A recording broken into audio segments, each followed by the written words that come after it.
आज हम चर्चा करेंगे फाइनेंशियल सेक्टर में कंज्यूमर राइट्स को स्ट्रेंथन करना।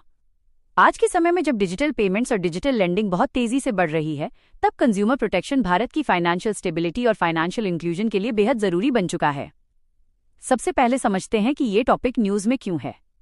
हाल ही में आरबीआई ने कई नए रिफॉर्म्स और गाइडलाइंस प्रस्तावित की हैं, जिनका उद्देश्य है डिजिटल युग में कस्टमर को सुरक्षित बनाना, फ्रॉड का बोझ कम करना, फेयर लेंडिंग सुनिश्चित करना और बैंकिंग व एनबीएफसी सिस्टम में ट्रस्ट बढ़ाना। अब सवाल है कि कंज्यूमर राइट्स इतने महत्वपूर्ण क्यों हैं? क्योंकि भारत में तेजी से digital payments, digital loan apps और एनबीएफसी बेस्ड क्रेडिट बढ़ रहा है। लेकिन इसके साथ साथ रिस्क भी बढ़े हैं, जैसे fraud transactions, miss selling, recovery agents द्वारा हैरेसमेंट और कई जगह ग्रीवांस रेड्रेसल सिस्टम कमजोर होना। अब हम देखते हैं आरबीआई के कुछ प्रमुख रिफॉर्म्स।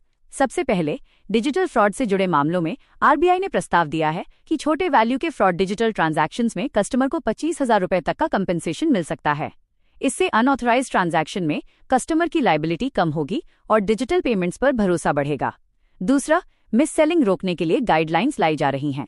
कई बार बैंक और एजेंट्स कस्टमर को जबरदस्ती इंश्योरेंस या इन्वेस्टमेंट प्रोडक्ट बेच देते हैं। आरबीआई के नए ड्राफ्ट नॉर्म्स का उद्देश्य है कि कोई भी थर्ड पार्टी प्रोडक्ट कस्टमर की नीड और रिस्क प्रोफाइल के अनुसार ही बेचा जाए। तीसरा, आरबीआई अब रिकवरी एजेंट्स के लिए हार्मनाइज्ड रूल्स लाने की तैयारी में है। इसका उद्देश्य है सभी रेगुलेटेड एंटिटीज में एक समान नियम लागू करना, ताकि अनएथिकल रिकवरी, धमकी और हैरेसमेंट जैसी घटनाएं रोकी जा सकें। चौथा, आरबीआई ने मिशन सक्षम शुरू किया है, जो अर्बन कोऑपरेटिव बैंक्स के लिए एक ट्रेनिंग और सर्टिफिकेशन प्रोग्राम है। इसमें लगभग 1.40 लाख पार्टिसिपेंट्स को रीजनल लैंग्वेज में ट्रेनिंग दी जाएगी, जिससे कस्टमर सर्विस क्वालिटी बेहतर होगी। अब डिजिटल लेंडिंग के संदर्भ में आरबीआई का फोकस है इंटरेस्ट रेट और चार्जेस में transparency, informed consent, clear loan agreement disclosure और इलीगल लोन ऐप्स पर कंट्रोल। इससे हिडन चार्जेस, डेटा मिसयूज और अनफेयर रिकवरी कम होगी।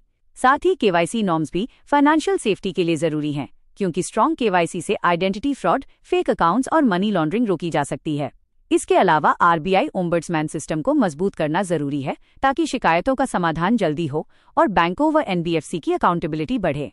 आरबीआई ने एमएसएमई को सपोर्ट करने के लिए कोलैटरल फ्री लोन लिमिट भी 10 लाख से बढ़ाकर 20 लाख कर दी है, जिससे छोटे कारोबारियों को फॉर्मल क्रेडिट मिलेगा। कंक्लूजन, आरबीआई द्वारा मजबूत कंज्यूमर प्रोटेक्शन रिफॉर्म्स भारत में ट्रस्ट, फाइनेंशियल इंक्लूजन और सेफ डिजिटल ग्रोथ सुनिश्चित करने के लिए अनिवार्य हैं।